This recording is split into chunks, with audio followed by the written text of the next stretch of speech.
शैलेश भाई के बारे में मैं आपको बता दूं कि इनके तब मुझे भी नहीं आई थी जब इनके दिमाग में कविता आ गई थी। तो ये 10 साल की उम्र से कविता लिख रहे हैं और 40 साल से कविता लिख रहे हैं। बहुत लंबा सफर तय किया आपने कपिल शर्मा शो में आने के लिए। आपको बहुत बहुत मुबारक। अच्छा, मैं शैलेश भाई के बारे में बताऊं, आप सब जानते हैं इनको, टीवी ये कर रहे हैं, न्यूज़पेपर में आर्टिकल इनके आते हैं, कवि सम्मेलन में ये जाते हैं। ऐसी कौन सी चीज आपने खरीद ली है जिसकी EMI आपको परेशान कर रही है? अच्छा, देखिए कौन बोल रहा है। हाँ। कपिल शर्मा शो तुम कर रहे हो, हाँ। फिल्में तुम कर रहे हो, हाँ। वर्ल्ड टूर तुम कर रहे हो, तुम्हें क्या बेचना खरीदना है भाई, ये बताओ तुम। मतलब वो कत्ल भी करते हैं तो चर्चा नहीं होता, हम आ भी भरते हैं तो हो जाते हैं बदनाम, ये तो बात।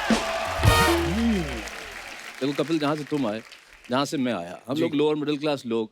अर्चना जी, आप जानती हैं हमारी जिंदगी है क्या और हम क्या तो कमा लेते हैं। हमारे पास है क्या, देखो हंसी के सिवाय जी। हमारे पास ये कला तो है नहीं कि हम सिर्फ हंस के पैसे कमा लें। हाँ। नहीं, और हमारी जिंदगियां क्या है कपिल, देखो कि मेरी जिंदगी 10 बाई 10 का कमरा, बीवी का गजरा, बिटिया जो छोटी, सुबह शाम रोटी। घर कब होगा जब होगा अपना। सेकंड हैंड कार का अटूट सपना, अमिताभ का क्रोध, मरता हुआ विचार बोध, बैंक के मैनेजर को रोज रोज सलाम, बनिए के बेटे को झुक झुक राम राम। असल में मेरी जिंदगी तो हर महीने की 1 तारीख को आती है, 10 तारीख तक खत्म हो जाती है। क्या बात है, बहुत बढ़िया, बहुत अच्छे, बहुत अच्छे। क्या बात है भाई। और तुमने कहा कि मैंने यहाँ आने के लिए इतना टाइम लगा दिया, तो अर्चना जी मैं आपको बताना चाहता हूँ, मैं हूँ मारवाड़ी आदमी जी। हम लोग टाइमिंग के बहुत एक्सपर्ट हैं। हमें पता है किस वक्त पे क्या करना है।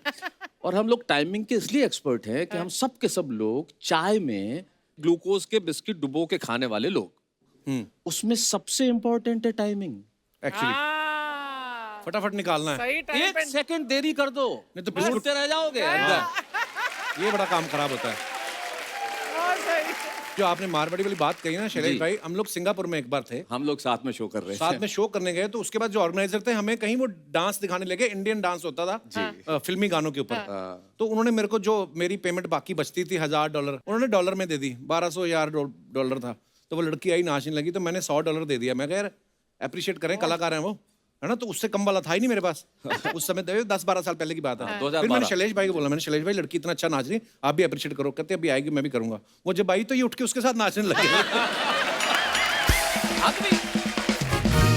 तो एक कपिल, पैसे की कीमत होनी चाहिए। नहीं बिल्कुल बिल्कुल हम भाई। लोग जानते हैं ना कैसे देना, मतलब हमारे घर में देना। ये जो जितने स्टार्टअप हुए मेरे खानदान से शुरू हुए हैं। हाँ, सारे स्टार्टअप हमारे ही खानदान से। ऐसी ऐसी चीजें हमारे पिताजी, बहुत पिताजी किस्म के पिताजी हैं। अच्छा, उनसे मांग लो तुम कुछ, वो दे दे, मैं मान जाऊं। उस रात पैदा नहीं। भिखारी आया एक पड़ोस, वो बोले साहब अब आपके पड़ोसी ने बहुत कुछ खिलाया, आप भी कुछ दीजिए। इन्होंने हाजमोला दी।